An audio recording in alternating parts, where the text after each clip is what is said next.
Please be advised that the views and opinions of the host and guests do not reflect those of the station, the management, and its network. Sa barangay tayo, ikaw at ako. Nagbibigay ng aral sa mga kagawad at kapitan. Sa barangay tayo. Mga kabarangay, kasama po natin ngayon ang magagaling na barangay tanod ng Barangay Namayan, si Barangay Tanod Rolando, Carlos at Belarmino. Ngayon po, kakamustahin ko lang po kayo, baka pwede po ninyong kwentuhan ng ating mga kabarangay kung bilang mga senior citizens po, kamusta naman po ang pagsiservisyo po ninyo bilang mga barangay tanod. Mauna na po kayo, Barangay Tanod Rolando. Ako po si Rolando Sopilanas, naglilingkod sa aming barangay at nagkakaisa. Maraming salamat. Ilang taon na po kayong nagsiservisyo sa inyong barangay? Magmagawa niya na rin po. Opo. Kamusta naman po ang patuloy po ninyong paglilingkod sa inyong barangay? Bagamat kayo po ay senior citizen na. Opo. Maayos naman po. At saka nagkakaisa po kami sa aming barangay. Opo. Kayo po? Sa akin naman, sa edad ko to, parang malibang din sa bahay at makapagserbisyo sa barangay.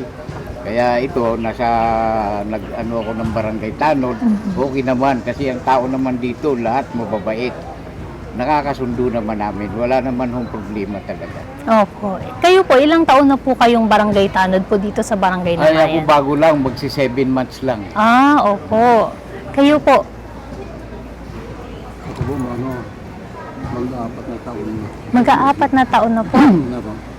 Okay naman. Basta lang iniisip ko parang bilang tao parang sundalo, parang pulis na conserve and protect kami.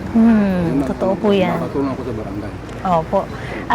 Ayan po mga kabarangay, meron po ba kayong maibabahagi pong mensahe sa mga nagsisilbi din pong barangay tanod sa kanilang mga barangay sa buong Pilipinas po? Sa akin, sana wag nilang paghinanayangan yung pagserbisyo sa barangay. Nakakatulong tayo at kung sino yung may gusto, sana gayahin nyo kami kahit na senior citizen. Ito, nakakapagsilbi sa barangay. Kayo po? Hindi sa lahat maganda. Nagtutulungan po sa barangay Namayan. Nang magkakaisa, tutulungan higit sa lahat. At buo ang isang barangay Namayan po. Panghuling mensahe rin po para sa ating mga kabarangay? Para sa akin, huwag kaming tularan kami para makatulong sa tao ng kasi kami naman, kaya kami nandito para tumulong sa mga tao. Ang sabi nga, to serve and protect ka yun. Opo. Maraming salamat po. Ito po mga strip na katulad ng ganito, dito pa lang sa amin, pinagbawal na po ng barangay, through ordinance, barangay ordinance, ang pagparada ng mga sasakyan. Kasi natakot ako recently, alikay mainit dyan, mainit dito. May mga kagawad, nag-usap-usap, at sinabi namin sa grupo, sa session, na dapat magkaroon ng stand pagdating sa mga parada ng sasakyan. So kung ano yung pang-public, bigay sa public. Hindi dapat nakaparada yung private na sasakyan sa mga karsadang katulad nito sa Okayano. So dito, except yung private na lugar, katulad yung dalawang yan, private yan, pwede silang pumarada kung may motor sila. Pero sa mga public roads, alleys, walang pumaparada ito completely. Tapos nagsasagawa na rin kami ng disaster preparedness program. So pinupuntahan namin kagawad yung mga bawat lugar, lalo na yung light materials, kinakausap namin. Nung kailan tayo nandito kagawad days? April 13 pa. Saturday. Pinupuntahan namin lahat ng mga lugar, tapos nag-iiwan kami ng fire extinguisher sa council, or makausap namin, makapagbigay ng tips sa mga taong nakatira tungkol sa disaster, lindol sa kasunog. Kasi recently nagkaroon po dito dalawa na matahay. Hindi dito sa barangay ko, sa kabilang barangay. Tapos walang 1 linggo o 2 linggo, doon naman sa isang barangay sa Mandaluyong, 2 rin ang namatay, ganyang mga bata. Eh, ang kadalasang problema, hindi makapasok agad yung bombero kasi may mga sasakyan. Tama. So, dito, proactive yung approach namin. Alisin nyo na yung sasakyan. Tapos tuturuan pa namin kayo kung paano pumatay ng sunog. Safety din talaga na daan. Yun. Yung mga rito, Cagsbridge, hindi lang Converge, lahat ng mga provider, hindi sila pwedeng basta-basta pumasok sa amin nang hindi sila dadaan sa barangay at gagawa. Lahatin na natin, Globe, Meralco, lalo na may nilad. yan. Pero sa internet tayo, pag gusto mo magkaroon ng internet, ang gagawin nila, papunta sila sa isang NAT box, ilalagay nila yung sayo, kasi bago ka, meron silang aalising iba. Yan yung HDD cap. Yun. Yun yung way nila ng cabling ngayon. Yun kasi yung pinaka-latest technology na para hindi na sila magbubungkal. Kukuha sila dun sa box na may box, tapos ililinis na lang ng ano yun. Ang problema po dun, may nawawalan. May nagkakaroon ka nga, pero naaalisan ng iba. So, now, deterrent ngayon na para sa amin, yung basta punta ka lang na punta, kabit ka ng kabit, maglalagay ka lang kaagad, connect. Hindi, punta ka muna sa barangay. Kasi usually sa amin yung bagsak eh. As we have said, serbisyong higit pa sa inyong inaasahan. So, dapat, kasama to sa programa namin. Kasi pag nagreklamo sila, sa amin din. Pupunta rin sila. Oy, Kap, may pumunta ba tiga PLDT? Nawala yung lugar na to eh. Oo, sige. Nalalaman ngayon namin. Gaya na sinabi ko, puro kami CCTV rito. Ang dami namin CCTV. So, nalalaman namin kapag mayroong biglang pumuntang mga ganyan. Po kami ng house-to-house po ng oral polio po for booster po ng 24 months to 59 months old po. Ano oras kayo nag-start? 8 po, sir.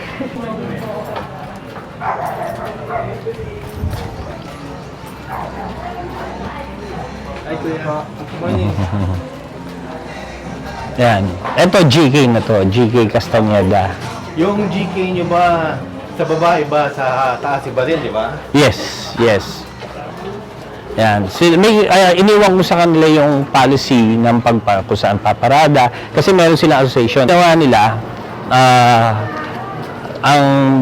ito kasi, privately owned. Ito yung GK. Ginawa nila, naggawa sila ng policy dito na one side part. Dito, orange and green.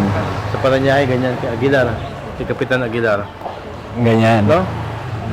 Sa amin, blue and white kami. Blue ako. Good. Sorry. Blue ako. Red and blue. Talaga naman. Oh, see you. Ayan, dito, one side parking sila rito. Medyo ako dun sa... May nagsasabi nga sa akin, Kap, ano na yan eh, naging ano na yan eh, kaugalian, nakaparada sila sa kalye. So, alimbawa, nakaugalian na nagbebenta ng drugs sa kalye. Yung Manila Water, nakalabas sa kalye.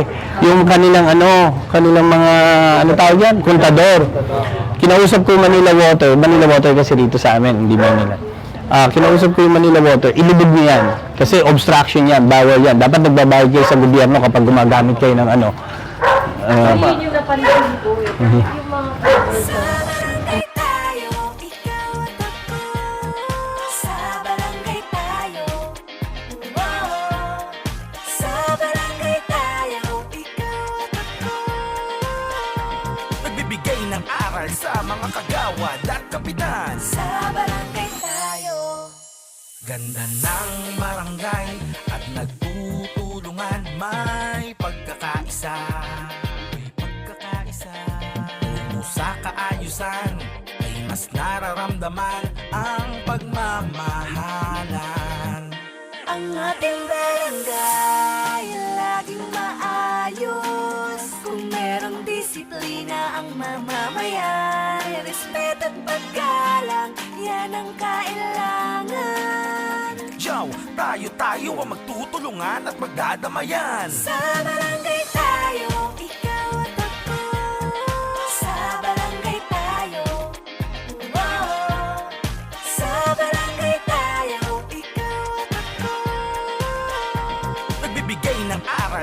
mga kagawad at kapitan. Sa barangay tayo.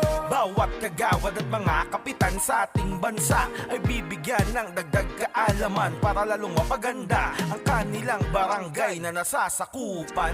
Lamang ang may karunungan hanggang kapitan, mula sa tanod kung may alam, mas lalong ayos. Ay laging maayos. Kung merong disiplina ang mamamayan, respeto at paggalang, yan ang kailangan. Jow, tayo ang magtutulungan at magdadamayan. Sa barangay tayo, ikaw at ako. Sa barangay tayo, wow. Sa barangay tayo, ikaw at ako. Nagbibigay ng aral sa mga kagawad at kapitan. Sa barangay tayo.